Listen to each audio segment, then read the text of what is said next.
vous plaît. Donc, moi, je remercie le Seigneur pour la famille Burns, qui est un encouragement pour nous. Puis, en ce moment, il prêche dans une autre église. Et il m'a mentionné, lorsque je lui ai demandé s'il pouvait prêcher pour nous dimanche qui vient, il me dit, ça me ferait plaisir. Ça me ferait plaisir de pouvoir partager la parole de Dieu. Donc, continuons à prier pour la famille Burns qui sont en transition dans leur ministère, mais nécessairement dans des temps très incertains. C'est très difficile de pouvoir savoir quelle est la volonté de Dieu avec ce qui se passe en ce moment. Mais dimanche prochain, il pourra nous faire une mise à jour sur la direction du Seigneur dans leur vie. Puis nécessairement, il pourra partager la parole de Dieu avec nous. Donc, ça va être un encouragement pour les enfants de Dieu. Donc, bonjour en vous tous, en ce jour du Seigneur de cette année de grâce 2022. C'est vraiment une année de grâce que le Seigneur permet dans notre vie. Une nouvelle année avec nécessairement de nouveaux défis, de nouvelles victoires et j'espère de nouveaux progrès dans le Seigneur alors qu'on dépend de Dieu pour accomplir sa volonté. Lorsque je réfléchissais sur les événements des derniers mois, voire des dernières années, c'est devenu important dans ma perspective que le chrétien puisse comprendre qu'est-ce qui se passe globalement pour l'enfant de Dieu. Comment c'est vital de saisir quels sont les grands enjeux pour notre vie spirituelle et notre marche avec le Seigneur en face de tous ces chambardements dans notre société. Et ce matin, j'aimerais qu'on puisse regarder un aspect qui est vraiment stratégique dans notre service pour Dieu et qui certainement a été grandement affecté et grandement affaibli par tout ce que l'Église a vécu depuis le début de cette pandémie. J'aimerais qu'on puisse réfléchir sur l'affaiblissement de notre soutien mutuel en tant qu'enfants de Dieu. L'affaiblissement de notre soutien les uns des autres alors qu'on cherche à continuer à accomplir la volonté de Dieu. Ce matin, j'aimerais qu'on tourne dans un texte très solennel des Écritures qui présente cette réalité-là d'un affaiblissement dans des relations vitales, et on va voir dans l'application au niveau des chrétiens, mais aussi au niveau du peuple d'Israël dans l'Ancienne Alliance.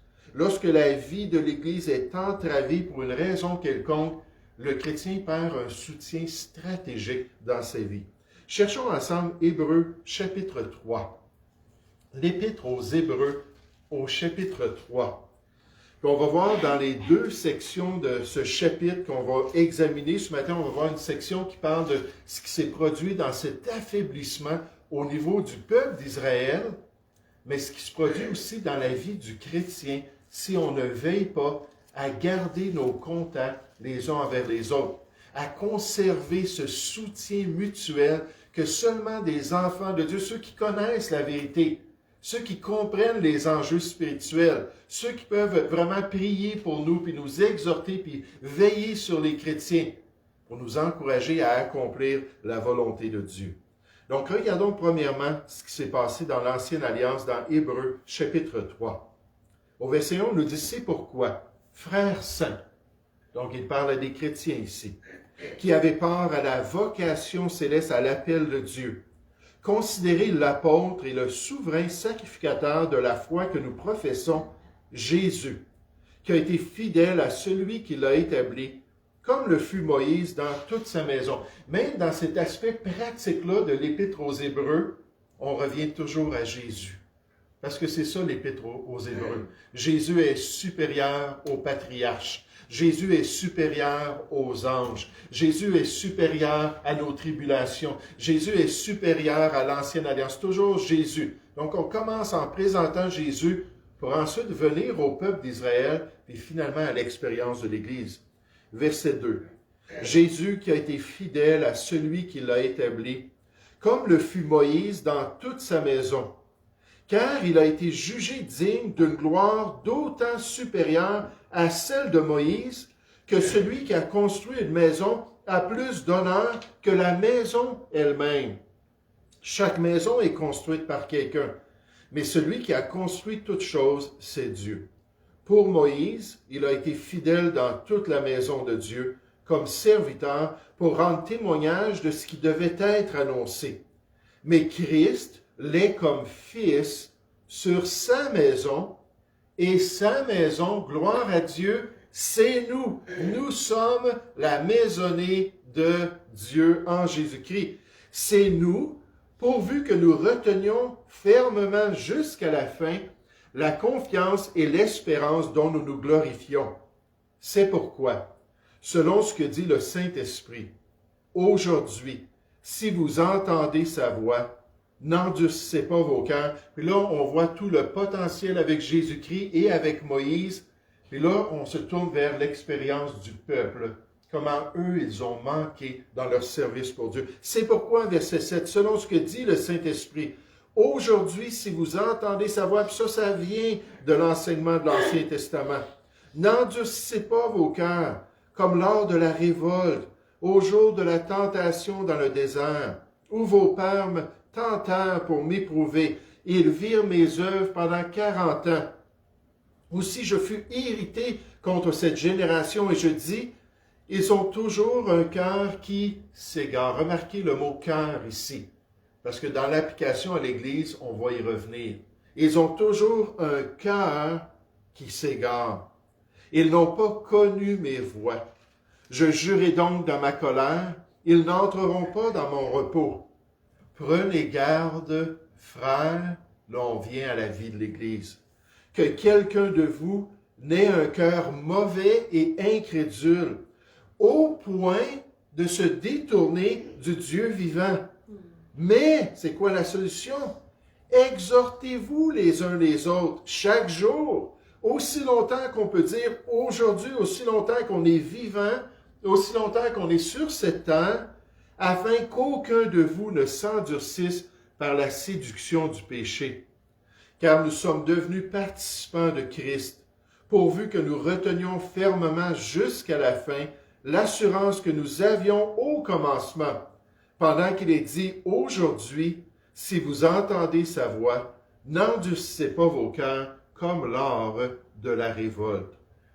Et ça m'a vraiment frappé cette semaine, alors que je pensais justement à l'affaiblissement de nos relations, à l'affaiblissement de notre assemblée, à l'affaiblissement de notre soutien mutuel dans le Seigneur. De voir que c'est une réalité qui s'est produite même dans l'Ancien Testament. Et de voir que le principe spirituel aussi est pour nous dans la Nouvelle Alliance. Pour ne pas s'endurcir, pour ne pas développer un mauvais cœur, pour ne pas devenir incrédules, nous avons besoin les uns des autres.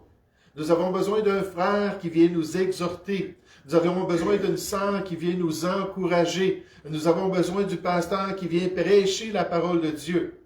On a besoin de ce soutien spirituel qui est essentiel dans ce combat spirituel pour l'enfant de Dieu. Peut-être pas dans le monde, c'est pas vu comme étant essentiel, mais pour ceux qui sont dans ce combat-là, qui ont un lion rugissant qui cherche à les dévorer, je veux vous dire, c'est essentiel pour l'enfant de Dieu. Maintenant, ce matin, j'aimerais vous faire remarquer dans ce beau passage biblique que l'Église vit ce qui était similaire aux Juifs dans l'Ancienne Alliance. C'est ça le développement. On écrit maintenant dans ce passage-là à des chrétiens, à des chers frères dans le Seigneur.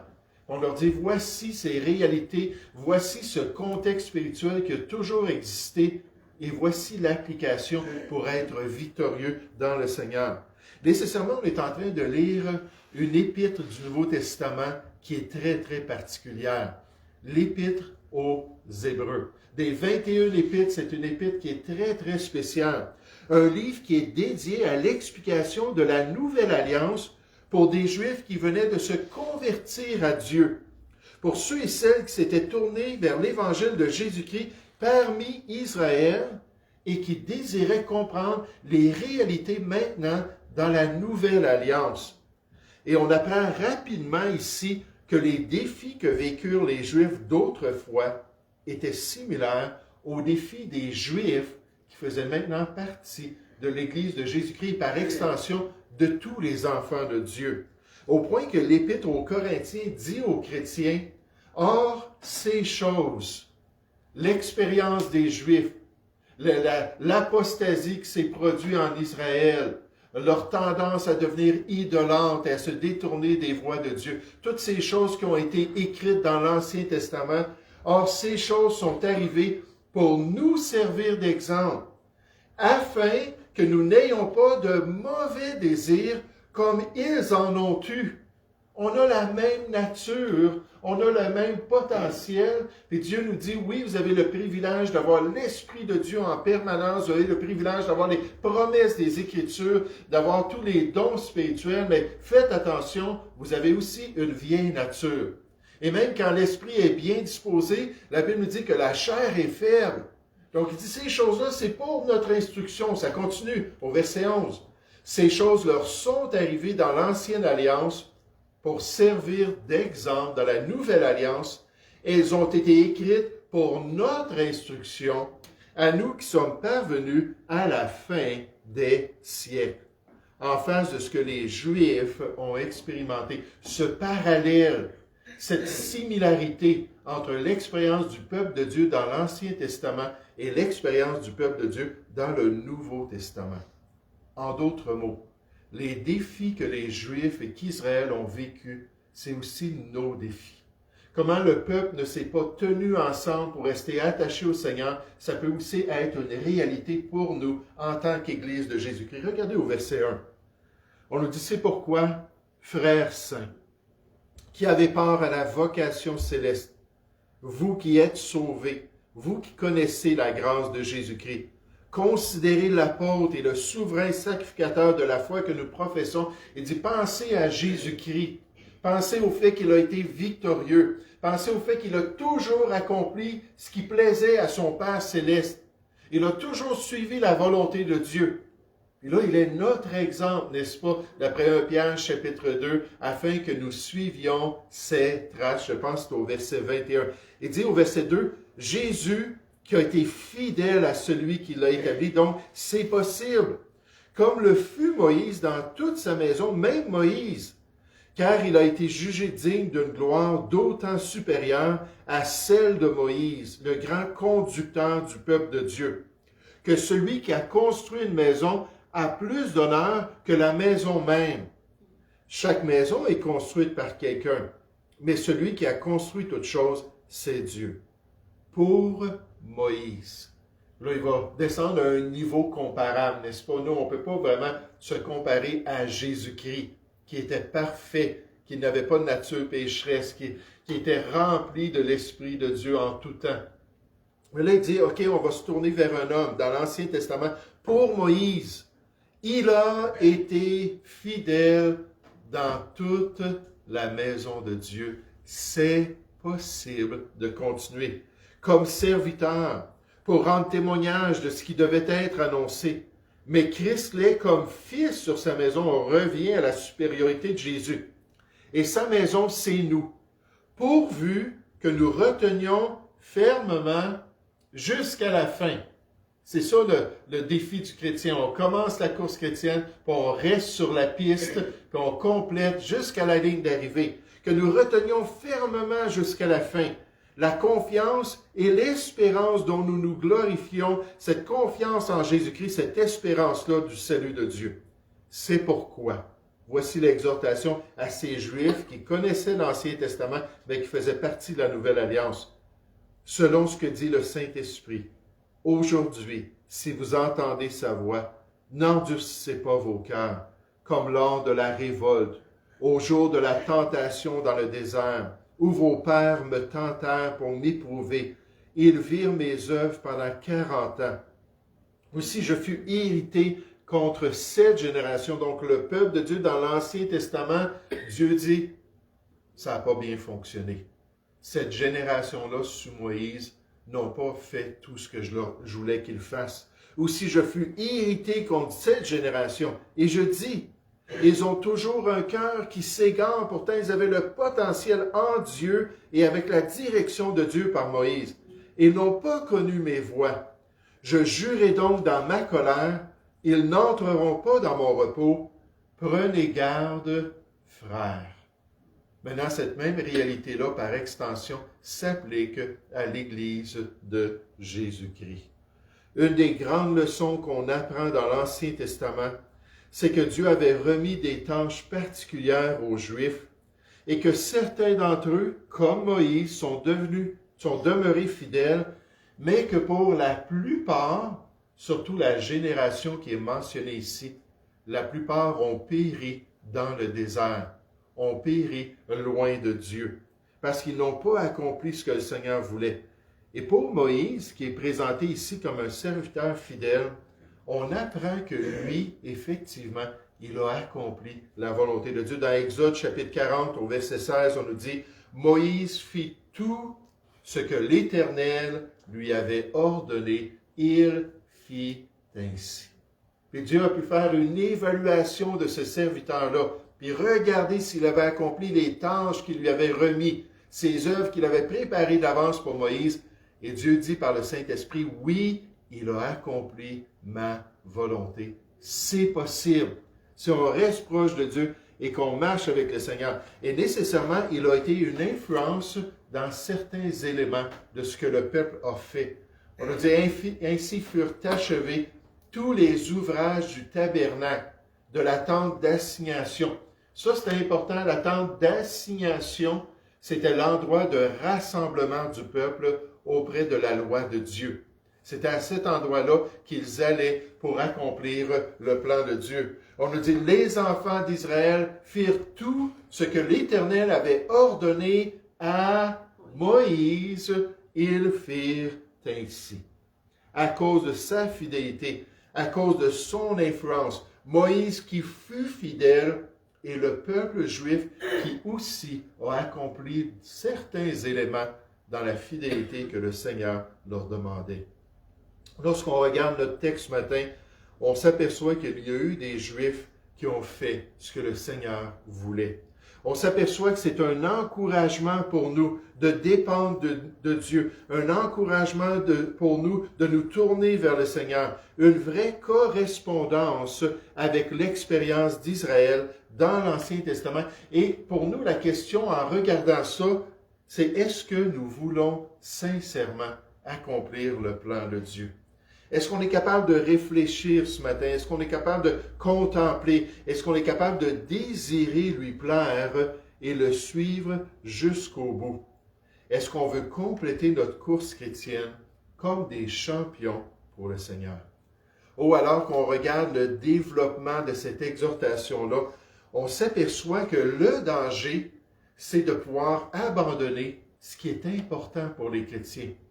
Le danger, c'est de pouvoir mettre de côté ce qui est vital pour l'enfant de Dieu, ce qui est prioritaire dans notre service ici-bas, ce qui est prioritaire dans nos œuvres que Dieu veut qu'on accomplisse pour sa gloire, envers les dons qu'il nous a confiés, qu'il nous a donnés pour prendre soin de son œuvre, pour prendre soin de son Église locale. Ce danger-là d'abandonner les choses d'en haut à cause des pressions qu'on vit sur la terre, des pressions qu'on vit dans ce monde. Ça a été exactement la même réalité pour le peuple de l'Ancienne Alliance. Ils avaient toutes les instructions, ils avaient les 613 commandements de la loi pour les guider. Ils avaient un dirigeant qui était déterminé pendant 40 ans à suivre la volonté de Dieu, à leur donner cet exemple-là. Puis à la lumière de tout cela, ils ont laissé les choses de ce monde, puis les, malheureusement, séductions de leur propre nature, les détourner de la volonté de Dieu. Regardez au verset 7, on dit, c'est pourquoi, selon ce que dit le Saint-Esprit, à la lumière de cela, aujourd'hui, et comme Dieu l'avait dit à son peuple à plusieurs reprises, par Moïse, par Aaron, par les prophètes qui ont été envoyés à Israël plus tard, mais si vous entendez sa voix, si vous entendez la parole de Dieu, n'endurcissez pas vos cœurs, comme lors de la révolte, au jour de la tentation dans le désert, où vos pères me tentèrent pour m'éprouver. Ils virent mes œuvres comme conséquence pendant 40 ans, alors que Dieu a fait périr toute cette génération-là des 20 ans et au-dessus. Pendant 40 ans, ils sont tous décédés pour que ce soit leurs enfants qui puissent hériter de la terre promise. Mais ils m'ont irrité, et pendant 40 ans, ils virent mes œuvres. Verset 10. Aussi je fus irrité contre cette génération. Et je dis, ils ont toujours un cœur qui s'égare. Ce n'était pas nécessairement les circonstances, malgré que Dieu a envoyé amplement d'épreuves. Ce n'était pas nécessairement les influences qu'ils avaient ici-bas. Le plus gros du problème, c'était une question de cœur. Et la Bible nous dit dans Proverbe 4, au verset 23, que le cœur, c'est la source de tout notre être. Tout ce qui se passe dans notre vie, nos paroles, nos attitudes, nos motivations, notre joie, notre entrain, notre zèle pour le Seigneur, toutes ces choses-là, ça vient du cœur. On nous dit de garder notre cœur plus que toute autre chose. Donc, il dit, ils ont toujours un cœur qui s'égare, qui s'éloigne, qui se détourne, qui cherche à faire autre chose. Dieu dit ceci et eux, ils veulent faire cela. Dieu leur commande ceci et eux, ils veulent désobéir à son plan. Ils n'ont pas connu mes voies. Je jurai donc dans ma colère, puis Dieu est patient, puis il est riche en bonté, mais il n'est pas bonasse. Dans ma colère, ils n'entreront pas dans mon repos. Alors, à la lumière du potentiel, à la lumière du leadership, à la lumière du soutien mutuel qu'ils avaient en tant que peuple de Dieu, on dit au verset 12, « Prenez garde, frères, que quelqu'un de vous n'ait un cœur comme leur cœur, un cœur mauvais et incrédule au point de se détourner du Dieu vivant. » Dans la Nouvelle Alliance, le cœur du croyant peut aussi se détourner de sa relation avec Dieu.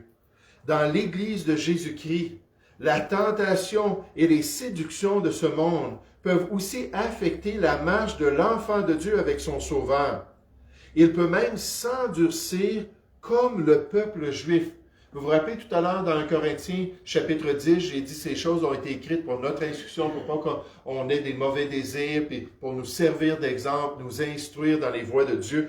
Et on termine cette section-là en disant, ainsi donc que celui qui croit être debout, en regardant les Juifs, on peut les critiquer, puis on peut dire ça n'a pas d'allure, qu'ils ont été idolâtres, ça n'a pas d'allure, qu'ils se sont détournés d'un Dieu qui a été tellement bon envers eux, pendant 40 ans, qui n'a pas permis à leurs sandales de s'user ou à leurs vêtements de se désagréger. Il a pris soin d'eux avec la manne, il a pris soin d'eux avec la nuée qui les guidait de jour et le feu qui les protégeait de nuit. Il a toujours été présent pour leur montrer sa volonté. Puis il dit, malgré tout cela, on regarde les Juifs, mais ça dit, oh, fais attention, parce que toi aussi, tu as le même cœur.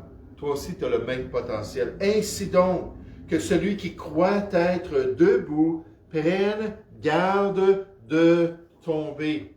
Frères et sœurs, le chrétien, comme les Juifs d'autrefois, peut avoir de mauvais désirs, peut avoir un mauvais cœur. Si on avait juste notre nouvelle nature, à ce moment-là, on pourrait dire, comme des fois les chrétiens disent aujourd'hui, suis tout ce que tu as dans ton cœur. Accomplis tous les désirs de ton cœur. Oui, mais ça ne veut pas dire que ça vient de Dieu, les désirs de notre cœur. On peut avoir des cœurs qui sont mauvais, on peut avoir de mauvais désirs, on peut broncher dans notre marche avec le Seigneur. Et c'est pour cela qu'il faut faire attention à tout ce potentiel-là qui pourrait venir nous infecter et nous influencer dans notre vie. Je me souviens encore de ce jeune homme-là qui avait vécu une vie de crime. Il avait fait toutes sortes de crimes pendant des années, puis à un moment donné, il a entendu l'Évangile, puis il a connu le Seigneur, puis il était joyeux d'accomplir la volonté de Dieu.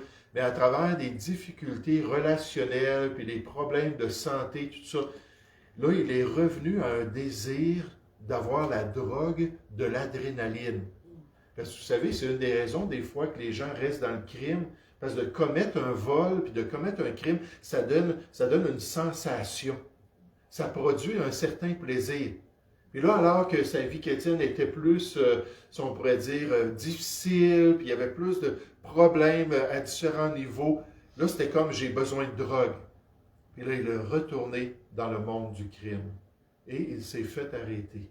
Puis en tant que chrétien qui avait témoigné à sa famille, en tant que chrétien qui avait parlé à ses voisins du Seigneur Jésus, ça a été à la honte de l'Évangile qu'il est retourné en prison. Parce qu'il n'avait pas su qu'il fallait qu'il veille sur son cœur pour accomplir la volonté de Dieu. Le croyant en Jésus-Christ doit veiller sans cesse. Il doit prier et s'approcher de son Dieu.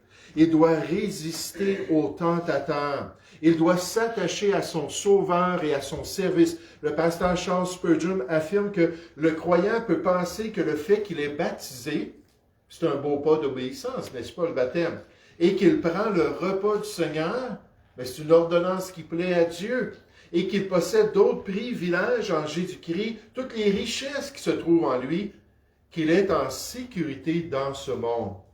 Mais en fait, le chrétien doit prendre conscience que ça prend beaucoup plus que cela. C'est pas juste notre relation avec Dieu, c'est pas juste les éléments extraordinaires qu'on a reçus et les privilèges qu'on a reçus. On est dans un combat spirituel et la Bible nous appelle à résister avec une foi ferme. La Bible nous appelle à nous approcher de Dieu quotidiennement, à dépendre de Dieu pour avoir la victoire. Puis dans le texte, on présente un autre élément. Et on revient à notre titre, on revient à notre thème. Et cet élément-là, c'est le soutien mutuel qu'on reçoit par l'Église chrétienne. Le soutien mutuel dans ce combat spirituel qu'on reçoit grâce à la fraternité chrétienne, grâce à notre communion spirituelle. Le soutien mutuel entre enfants de Dieu qu'on ne peut pas recevoir ailleurs. L'encouragement et l'exhortation à continuer de faire le bien malgré tout. La force et l'entraide qui nous viennent de l'Assemblée locale afin de nous permettre de persévérer tous ensemble dans les voies de Dieu. Ça, mon pasteur appelait toujours ça le parapluie de Dieu. Lorsqu'il parlait de l'Église locale, là, il disait c'est le parapluie de Dieu, le parapluie de protection, le parapluie de bénédiction, le parapluie d'exhortation, de conseil spirituel qui nous fortifie dans les voies de Dieu pour qu'on soit inébranlable, qui sert à nous exciter à l'amour et aux bonnes œuvres. Puis comme on devrait être content de venir à l'Église, comme on devrait être excité d'être avec des chrétiens et avoir de la bonne communion, et de pouvoir commencer une nouvelle semaine, et dire, Seigneur, je vais te glorifier, Seigneur, je vais accomplir ta volonté, Seigneur, je vais marcher dans tes voies, Seigneur, je vais te plaire en toutes choses. Ce soutien-là qui a été tellement affaibli depuis 2 ans. Puis en tant que chrétien, ça nous amène à des décisions. Est-ce qu'on prend à cœur de passer du temps dans la communion avec des chrétiens? Est-ce qu'on est déterminé de se rassembler ensemble? Puis là, je sais qu'il y a toutes sortes de circonstances en ce moment. Ici, à l'Assemblée, c'est pour ça qu'il y a des personnes qui l'écoutent sur Internet. Il y a d'autres personnes qui vont venir dans le stationnement. Il y en a en ce moment qui vont écouter ça sur les ondes FM, d'autres personnes qui vont venir dans le bâtiment. Mais peu importe le niveau qu'on trouve raisonnable, mais est-ce qu'on veut s'approcher des chrétiens? La Bible nous dit dans Jean 3,14 que c'est une forme de confirmation pour nous. Nous savons que nous sommes passés de la mort à la vie parce que nous aimons les frères. Puis là, on en parle tout à travers cet épître-là. L'amour pour les frères, le commandement d'aimer. Celui qui haït son frère ne peut pas connaître Dieu puis marcher avec Dieu. Il y a toute cette responsabilité-là d'être avec des chrétiens. Mais est-ce qu'on désire bien compléter notre course chrétienne alors qu'on est prêt à courir d'une manière à le remporter, la Bible nous dit.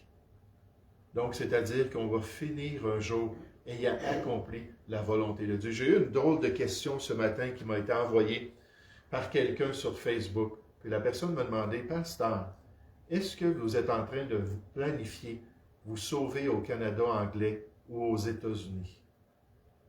Là, j'ai trouvé ça vraiment particulier. Je comprends, il y a des gens qui vont faire ça, puis ainsi de suite.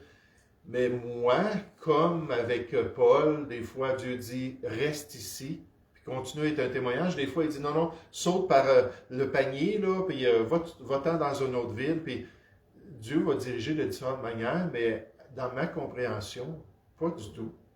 Pas du tout. Dieu me dit, je veux que tu sois au Québec, je veux que tu me serves, je veux que tu vives les choses que je vais permettre dans ta vie, je veux que tu continues à lutter pour la vérité et à accomplir le plan de Dieu.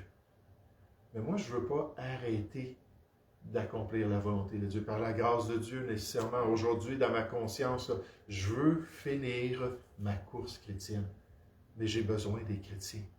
j'ai besoin de l'Assemblée de Dieu. J'ai besoin qu'on puisse venir ensemble, se soutenir puis s'encourager. Regardez dans notre texte comment cette solution-là est tellement claire. Verset 12.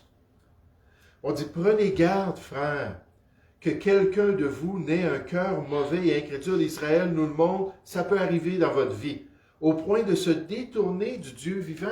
Et le Dieu de l'Église, si on se détourne de l'Église, mais on se détourne du Dieu de l'Église. Comme si on se détourne de la Bible, on se détourne du Dieu de la Bible. Dieu, c'est le Père des chrétiens. Celui qui aime, celui qui l'a engendré, le Père, doit aussi aimer ceux qui sont nés de lui, les enfants de Dieu. C'est une responsabilité, mais ça peut arriver. Mais la solution est au verset 13. Mais, oh, quel contraste, n'est-ce pas? Quelle belle conjonction ici. Mais, au lieu de cela, c'est quoi la solution pour ne pas être comme Israël et pas avoir un mauvais cœur? Exhortez-vous les uns les autres chaque jour, aussi longtemps qu'on peut dire aujourd'hui, afin qu'aucun de vous... Hey, c'est puissant la communion chrétienne, n'est-ce pas?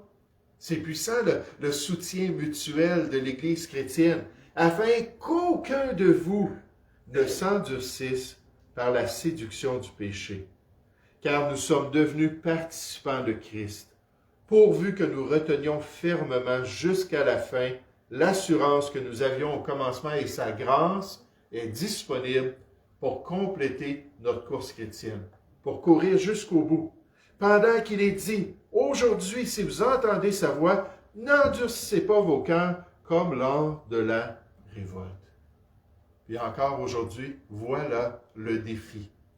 Voilà la responsabilité de pouvoir saisir ce message, puis le prendre à cœur et accomplir le plan de Dieu pour la gloire du Seigneur. Ce que l'Église vit aujourd'hui dans notre passage, c'est bien clair, et les chrétiens juifs devaient l'entendre. C'était très similaire au potentiel que les Juifs de l'Ancienne Alliance avaient. Le danger, c'est qu'on peut abandonner ce qui est important aux yeux de Dieu. On peut se détourner de nos priorités. Rappelez-vous que la Bible nous dit, ne vous attachez pas aux choses d'en bas, mais affectionnez-vous aux choses d'en haut, où Christ est assis à la droite de Dieu, et le Seigneur Jésus, c'est son Église, son rassemblement chrétien qu'il a établi lui-même. Mais qu'on puisse prendre à cœur, qu'on puisse désirer, qu'on puisse vouloir être avec des enfants de Dieu. Et ce soutien mutuel a tellement de potentiel pour nous permettre d'accomplir la volonté de Dieu. Est-ce qu'en tant que chrétien, on va prier pour les églises chrétiennes? Est-ce qu'en tant qu'enfants de Dieu, on va prier les uns pour les autres et demander au Seigneur, Seigneur, aide-nous à accomplir ton plan. Dirige-nous selon ta volonté et que chacun de nous, on puisse un jour bien compléter afin qu'aucun de vous ne s'endurcisse. Ça me frappe. Aucun ne s'endurcisse. Et Dieu veut la victoire pour chacun de ses enfants. Nous allons prier ensemble.